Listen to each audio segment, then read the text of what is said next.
Hello and welcome to Chemistry at Northampton School for Boys. My name is Mr. Riches, one of the science teachers in the departments, and along with me work Mr. Crook, Mr. Collins and Mrs. Henner.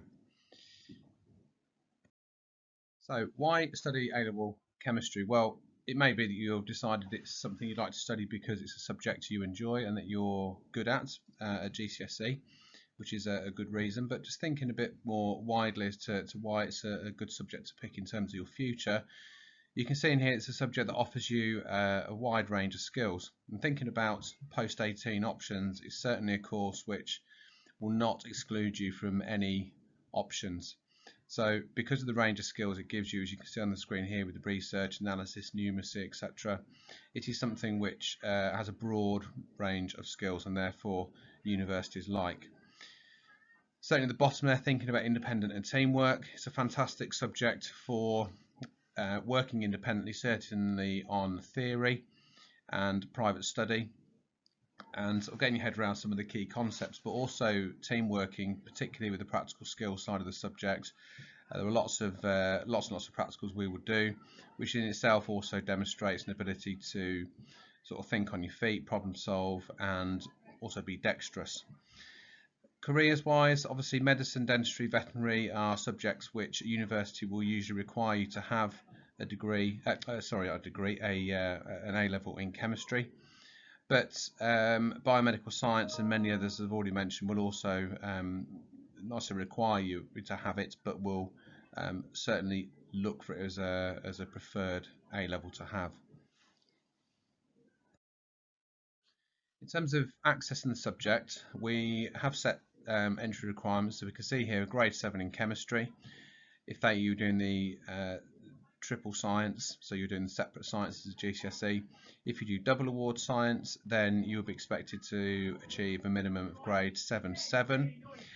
And also we've got an entry requirement here of a grade 6 in maths, and the grade 6 in maths is there because it is a numerical subject. 20% of your A-level will be assessed on numeracy, and those of you that don't achieve that grade will find some of the maths in there difficult.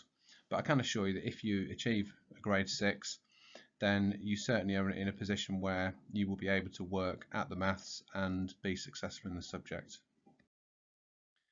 So on the screen now you can see a basic structure of the AQA course that we follow here at the school. On the left hand side there's a breakdown of what you would do in the first and second year A-levels. I'm not going to read through each of the independent sections in there, but certainly I would encourage you to go and have a dig around into how those different topics are covered at A-level. A good website for doing that might be something like Chem Guide online. Fantastic for sort of looking into each of those areas. So if you want to sort of get a feel for the level at A-level, that would be a good place to go and look. But you can see how it's broken down into 3 strands of chemistry: physical, inorganic and organic, which might look different to you. But at GCSE, for example, in organic chemistry you'll have studied carboxylic acids, alcohols. So you will have looked at those branches before, just you won't necessarily have looked at it under those headings. And then on the right here you can see how you will be assessed. At the end of the 2 years you will sit 3 papers, different sort of focus in each of those papers in terms of which areas of the course are assessed.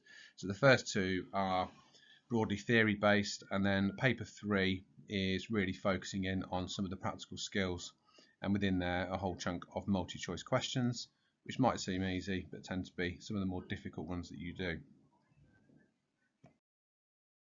In terms of how we teach the subject, you do 3 1.5-hour lessons per week with split teachers, which means you'll have a couple of teachers, which is great in terms of you being able to lean on a couple of experienced members of staff for support.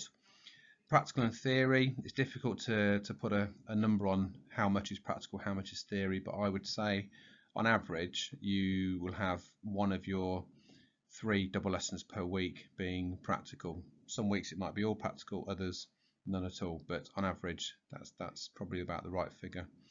As I said, there's plenty of departmental support. There are also sessions at lunchtime for year 12 and year 13 to go through if you are finding things difficult, and also we often do the same in year 13 to extend students as well. We have online access to Kabul as the platform we use, so you have access to some resources on there to help you in the online book. And we also have lots and lots of independent study skill resources available on the schools for BLE.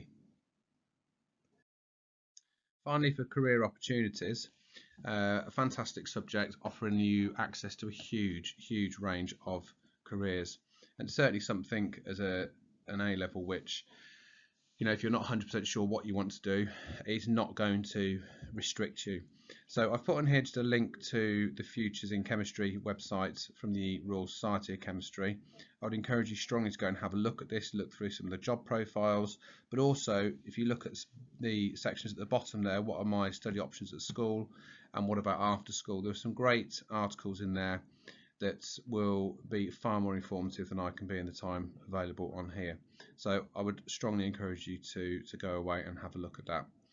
And hopefully you do well in your GCSEs and we get to see you in September.